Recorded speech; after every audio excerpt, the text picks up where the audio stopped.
Marty, great to see you. Thanks for coming on with us. All right, Don. Good to be here. Jerry? Marty? All right, good to be here. Had to be very exciting to go into the Red Sox Hall of Fame today. It was very exciting, very honored, humbled. It's just nice. Came as a total surprise to me. It came out of left field, but when I heard, I was really tickled. It's a great event, isn't it? The way they do it down in the EMC Club, a nice little intimate affair, and you get to see a lot of people, talk to a lot of people. It was fun. It was first class. They've done a really good job, and to see guys like you, Jerry, and Jimmy Rice, and Joe Morgan, and a bunch Sam Malzone, a lot of the guys. It's just a really treat. It's just first class all the way, and it's really enjoyable. It's been a great time for me and my family and my friends. Justin Morneau with a base hit. He is 2 for 2 in the game. You look back at your career and how it started here at Fenway Park. Of course, you succeeded Jerry Remy at second base. What was that like when you got here at Fenway for the first time? It was a little awe-inspiring. I mean, you hear about the Green Monster, and the first time you see it, it's always. I mean, I just thought it was a lot bigger than I thought it would be, and I just took it all in when I first got up here and learned a lot from Jerry, watched how he played and watched how hard he played and watched how he defended the hitters and things like that. And so many good guys. Carl Yastrzemski taught me some things, and I still today teach things to kids that Carl Yastrzemski had taught me, and Dwight Evans. And the veterans did a great job of making the rookies feel welcome. Now, were the veterans nice to you like Jerry when you arrived, or? I think it was a different. Oh, Jerry, yeah, Jerry yes, was okay with you? They were good. They were good. I heard in the past, like in the 70s, it was a little tougher on rookies. But by the time I got there, I mean, they really were. They were really great. I was nice to him because he was getting ready to take my job anyway. So. Well, of course, Ellis Burke's also going in today as part of the ceremony at Fenway Park. And you look back to all the years here. Is there one that stands out for you over the course? I know 86 certainly very frustrating, but terrific for you. I mean, incredible series and incredible postseason for you. Yes, that was the year that I remember the most. Remember all of us having really great years. A lot of us having career years.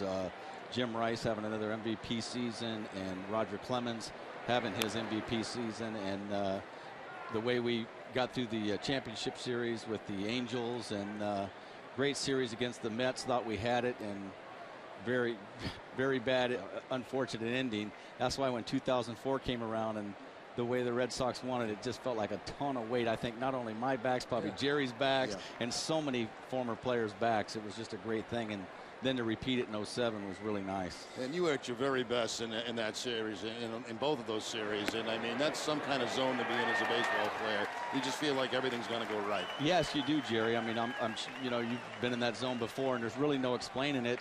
You just know you're going to hit the ball hard, and you know at least 3 or 4 of them are going to drop in, and you just feel so comfortable. It's almost like everything's in slow motion, everything, even on defense, and it's just so easy to play.